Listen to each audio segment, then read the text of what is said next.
अस्सलाम वालेकुम जी, मैं हूं शहबाज़ कुरैशी और मैं उम्मीद करता हूं आप सब खैरियत से होंगे। आज की इस वीडियो में मैं आपको ये गोल्डन पर्ल का डबल एक्शन क्लेंज़र इस तरह की फार्मूलेशन बनाना सिखाऊंगा। लेकिन मैं पहले डिस्क्लेमर दे दूं कि मुझे इसकी जो गोल्डन पर्ल वालों की फार्मूलेशन है वो ओरिजिनल फार्मूलेशन मुझे नहीं पता। हम जो रिवर्स इंजीनियरिंग करते हैं फार्मूलेशंस की, वो उसकी अपीयरेंस उसके रिज़ल्ट्स की बुनियाद पे करते हैं। ठीक है, तो इसकी अपीयरेंस और रिज़ल्ट्स के हवाले से मैंने इसकी जो है रिवर्स इंजीनियरिंग करके फार्मूलेशन तैयार की थी। वो फार्मूलेशन आज मैं आप लोगों के साथ शेयर करूँगा।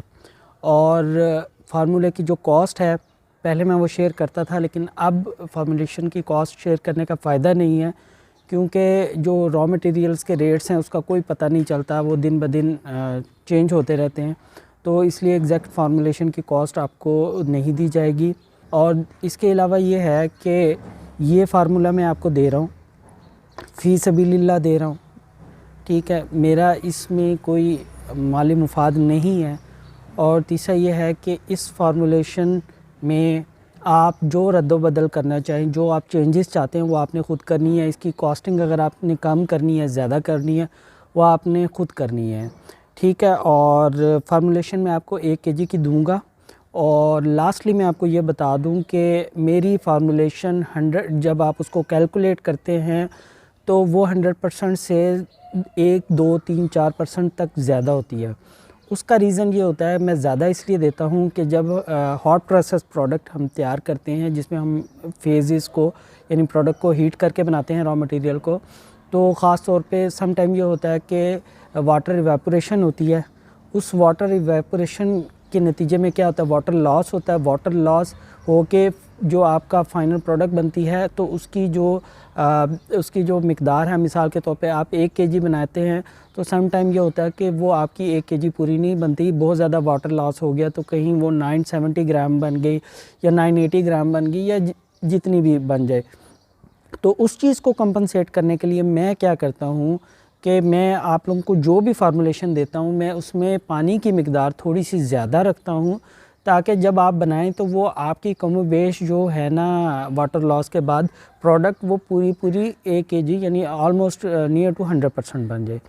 और एक और भी बात यह है कि अगर आपने एक प्रोडक्ट बनाई है, उसकी आपकी जो परसेंटेज है उसमें 2-3% ऊपर नीचे अगर होता है, तो बहुत सी ऐसी प्रोडक्ट हैं जैसे ये क्लिनजर्स वगैरह हैं, इनके अंदर तो ख़ास तौर पे रिज़ल्ट पे कोई 2-3% से कोई इशू नहीं होता। तो इसलिए मैं सिर्फ वाटर की परसेंटेज हमेशा 2-3% ज़्यादा रखता हूँ। तो एक दफ़ा इसी तरह कमेंट मैंने देखा था कि जी इनकी फार्मूलेशंस जो सी होती हैं उसमें तो परसेंटेज भी इवन के इनकी 100 पे नहीं होती, ज़्यादा होती है। तो उसका रीज़न ये होता है मेरे भाई कि मैं इसको 100 से ज़्यादा इसलिए रखता हूँ कि आप लोग जब बनाएं तो वाटर लॉस भी हो अगर, तो आपकी फार्मूलेशन जो सी है वो आपकी 100% के नियर अबाउट ही रहे। तो चले जी, मैं अब आपको 1 केजी का फार्मूला लिखवाता हूँ, वो आप फार्मूला लिखें। और ये फार्मूला मैं डिस्क्रिप्शन में भी लिख दूँगा, आप वहाँ से भी जो है इसको लिख सकते हैं। तो लेट्स स्टार्ट। SLES यानी शैम्पू बेस जिसको हम बोलते हैं, या हम इसको सोडियम लॉरल ईथर सल्फ़ेट या सोडियम लॉरथ सल्फ़ेट भी कह देते हैं, वो हम लेंगे 9% यानी 9 ग्राम। अच्छा, ये मार्केट में जो ज़्यादातर आ रहा है ना, वो 70% वाला आ रहा है, तो 70% एक्टिव मैटर के साथ। तो हम एज़ इट इज़ इसको 9% टोटल यूज़ कर लेंगे, 70% वाले को हम जो है ना एक्टिव मैटर की बेस पे मैं आपको ये 9% नहीं कह रहा, ओवरऑल जो हमें मिलता है शैम्पू बेस मार्केट में, मैं उसके ऊपर बाय वेट उसका जो है ना सिर्फ ये आपको बता रहा हूँ। 9% हम लेंगे SLS, यानी 1 केजी में हम 90 ग्राम लेंगे। फिर हम कोकोनट डाई इथेनॉलमीन, जिसको लोकल मार्केट में हम KD के नाम से पुकारते हैं और बड़ी आसानी से ये आपको अवेलेबल होगा, ये हम लेंगे 8% यानी 80 ग्राम 1 केजी के अंदर।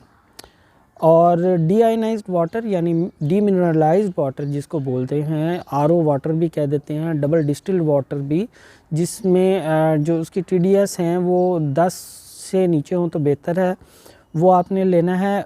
एक्चुअल जो फार्मूलेशन के लिहाज से 100% फार्मूलेशन के लिहाज से वो 52.5 ग्राम यानी 52.5% है, लेकिन हम थोड़ा सा ज़्यादा रखते हैं तो वो 54.5 ग्राम 54.5% यानी 545 ग्राम हम लेंगे 1 kg के लिए वाटर। ये हो गया 3 चीज़ों पे मुश्तमिल हमारा फ़ेज़ 1।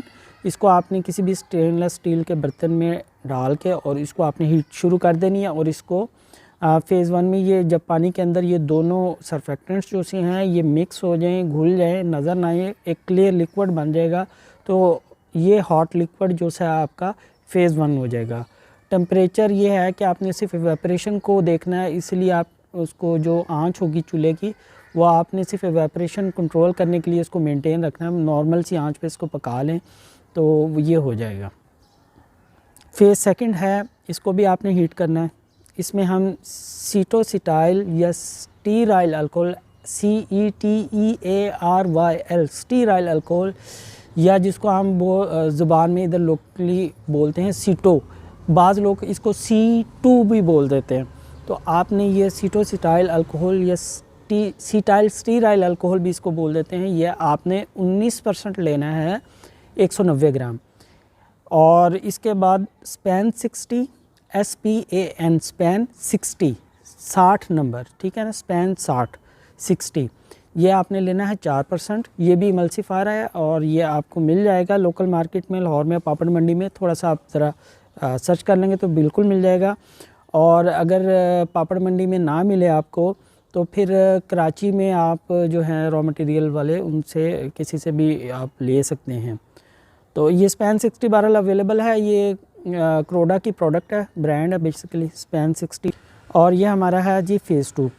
अच्छा, सीटो और ये स्पैन 60 जो सी है ये आपका फ़ेज़ 2 है। और फ़ेज़ 2 जो सा है आपने इसको मेल्ट करना है इन वैक्सेस को, इमल्सिफायर और वैक्स को। और जो आपने आंच रखनी है वो आपने नॉर्मल सी रखनी है ताकि ये ओवर हीट ना हो जाए।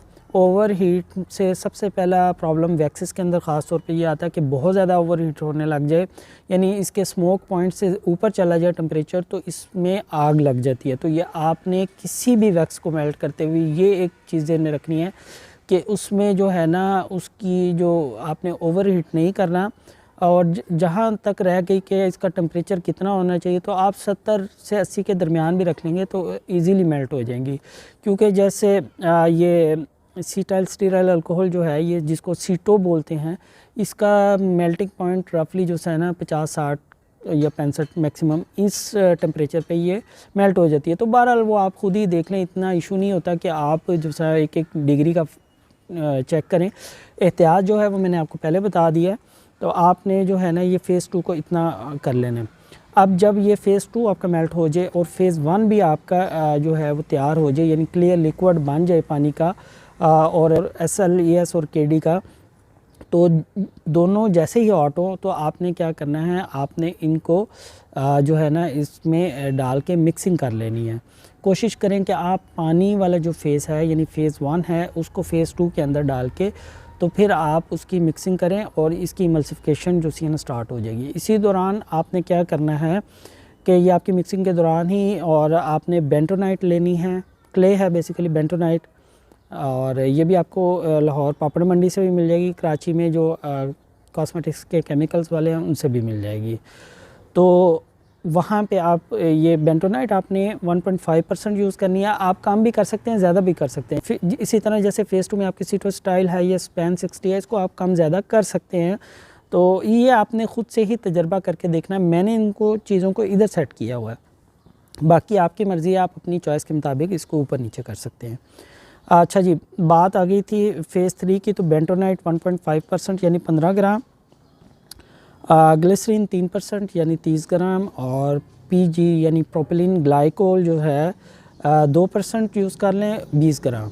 बेंटोनाइट को आपने क्या करना है कि ग्लिसरीन और PG जो आपने लिए हैं, 30 ग्राम ग्लिसरीन ली है और 20 ग्राम PG लिए हैं, आपने बेंटोनाइट को इसमें डालना है, दोनों में मिक्स करके, यानी दोनों पहले इकट्ठे मिक्स कर लेने, फिर इसके अंदर आपने बेंटोनाइट डाल के उसको अच्छी तरीके से मिक्स करके उसकी स्लरी सी बना लेनी है। ठीक है, स्लरी सी बनाएंगे वो आपने फिर जो सी है ना, जब आपके पहले 2 फेज़ मिक्स हो जाएं तो फिर आपने ये तीसरा फेज़ उसके अंदर जो है ना इमल्सिफिकेशन जब हो जाए तो गरम गरम में ही आप ये डाल दें तो कोई इशू नहीं है, और इसकी फिर अच्छी से मिक्सिंग करें। प्रोपिलीन ग्लाइकोल को भी आप परसेंटेजेस ऊपर नीचे कर सकते हैं और इवन कि आप इसको स्किप भी कर सकते हैं या निकाल भी सकते हैं। ये डिपेंड करता है कि आपको फार्मूलेशन किस तरह की चाहिए और आपकी कॉस्टिंग आप उस फार्मूलेशन की किस तरह की रखना चाहते हैं। ठीक है जी। ये बेसिकली प्रोपिलीन ग्लाइकोल और ग्लिसरीन मैंने इसलिए ऐड किया है कि टू सम एक्सटेंट इसको मॉइस्चराइज़ करती है और थोड़ा सा इसकी जो जेल है उसके अंदर क्लैरिटी थोड़ी सी पैदा कर सकती है। और मैं आप लोगों से आपकी जो है एक्सरसाइज के लिए, आपकी जो सी है यानी नॉलेज गेन करने के लिए मैं आप लोगों को एक इसी वीडियो से ये अब एक्सरसाइज आपको बताता हूँ कि आपने इसके अंदर पॉलीसोर्बेट 20 यानी आपका 2 in 20 वो भी आप यूज़ करके देखें 1-2%, तो आप देखें कि उससे क्या चेंज आता है, क्लैरिटी पे क्या फ़र्क पड़ता है और इस प्रोडक्ट की थिकनेस पे क्या फ़र्क पड़ता है और रिज़ल्ट्स पे क्या फ़र्क पड़ता है, क्लिनजिंग पे यानी। तो वो भी आप इस पे करके देख सकते हैं और आप इस वीडियो के नीचे कमेंट में मुझे उसका भी बता सकते हैं, या फिर आप मीटअप में आके भी मुझसे ये सारे अपने जो रिज़ल्ट्स हैं आप वो शेयर कर सकते हैं। ठीक है जी। चौथा फेज़ ये है कि हम इसमें प्रिजर्वेटिव डालेंगे और प्रिजर्वेटिव हमने किस वक्त डालने हैं, हमने उस वक्त डालने हैं जब इमल्सिफिकेशन हो जाए, टेम्परेचर जो सा है 50-55 पे या 60 मैक्सिमम 60 से ऊपर ना हो, तो आपने ये डाल देने हैं प्रिजर्वेटिव यानी मिथाइल पैराबिन 0.25% यानी 2.5 ग्राम 1 kg में और प्रोपाइल पैराबिन 0.25% यानी 2.5 ग्राम 1 kg में। ये मैं आपको अपर लिमिट्स डलवाता हूँ। उसका रीज़न ये होता है कि जो आपकी प्रोडक्ट की स्टेबिलिटी शेल्फ़ लाइफ है उस पर कोई असर ना पड़े और अगर आपसे कोई मिस्टेक भी हो जाए तो आपकी प्रोडक्ट की जो शेल्फ़ लाइफ है वो ख़राब ना हो, यानी वो जरासीम से बची रहे और उसको शेल्फ़ स्टेबल रहे काफ़ी अरसे तक। तो इसलिए मैं हाई लिमिट्स में डलवाता हूँ। अच्छा, 5वां फेज़ है वो है कूल डाउन फेज़ के दौरान, यानी जब आपका टेम्परेचर 50 से नीचे हो जाए फिर आपने इसमें फ्रेगरेंस ऐड कर देनी है। मार्केट के अंदर डाइल्यूटेड फॉर्म में भी फ्रेगरेंसेस आती है और कंसनट्रेटेड भी आती हैं। कंसनट्रेटेड महंगी होती हैं और डाइल्यूटेड जो सी है ना वो सस्ती पड़ जाती हैं, लेकिन एट द एंड वो डाइल्यूटेड जो सी है 1 से 1.5% भी डल जाती है, जबकि आपकी कंसनट्रेटेड फ्रेगरेंसेस जो सी हैं जिनको डाइल्यूट नहीं किया जाता वो तो एक्सपेंसिव भी हैं, लेकिन वो आपकी 0.1, 0.2, 0.3% तक मैक्सिमम यूज़ होती हैं। तो मैं अपनी तजर्बे की बात ये बताऊंगा कि मैं पसंद ज़ाती तौर पे कंसनट्रेटेड फ्रेगरेंस यूज़ करता हूँ, यानी मैं महंगी वाली फ्रेगरेंस लेता हूँ, वो थोड़ी डलती है, हिसाब वहीं पे आता है, लेकिन यह कि आपकी फार्मूलेशन पे उससे कम असर पड़ता है क्योंकि वो सॉल्वेंट्स जो होते हैं जिससे वो डाइल्यूट करते हैं, हो सकता है वो आपके फार्मूलेशन पे कोई नेगेटिव असर कर सकता है, इवन के कंज्यूमर की स्किन पे भी कोई असर हो सकता है कर जाए। तो बेहतर है कि इसीलिए मैं महंगी फ्रेगरेंसेस ले लेता हूँ कंसनट्रेटेड फॉर्म में। तो आपसे भी मैं ये गुजारिश करूँगा कि आप महंगी फ्रेगरेंस लिया करें, यानी कंसनट्रेटेड फॉर्म में जो मैक्सिमम 0.2, 0.3 से ऊपर ना जाए परसेंटेज, वो यूज़ किया करें। तो ये जी फ्रेगरेंस वाला, और इसके साथ आपने DMDM हाइड्रोटोइन डालना है, ये भी जो है ना प्रिजर्वेटिव है, लिक्विड फॉर्म में आता है और ये आप 0.5% यानी 5 ग्राम तक आपने ऐड करना है। और ये आपने दोनों चीज़ें यानी 5वां फेज़ आपने ऐड करना है जिस वक्त आपकी प्रोडक्ट जो सी है वो 50 डिग्री से नीचे उसका टेम्परेचर, आपने इसको ऐड करके अच्छी तरीके से स्लो स्पीड पे आपने मिक्सिंग कर लेनी है, या हाथ से अगर कर रहे हैं स्पैचुले से या किसी भी चीज़ से, तो आपने स्लोली अच्छी तरीके से उसको मिक्स कर देना ताकि आपके प्रोडक्ट में बबलिंग ना हो। तो एट दी एंड जब इंशाल्लाह आपकी प्रोडक्ट जो सी है रेडी हो जाएगी और ठंडी हो जाएगी तो फिर आप जार कोई भी ले के उसमें फिलिंग कर सकते हैं। ये फार्मूलेशन आपकी इस टाइप की इंशाल्लाह बनेगी। इसकी हार्डनेस कैसे करनी है, ज़्यादा करना है हार्ड तो आप वैक्सेस वगैरह बढ़ा दें, और अगर आपने कम हार्ड करना है तो आप वैक्सेस कम कर दें। वैक्स इसमें सीटो स्टाइल ही है, उससे आप कर सकते हैं। प्लस ये है कि आप इसके अंदर बेंटोनाइट जो है क्ले वो बढ़ा कम कर सकते हैं।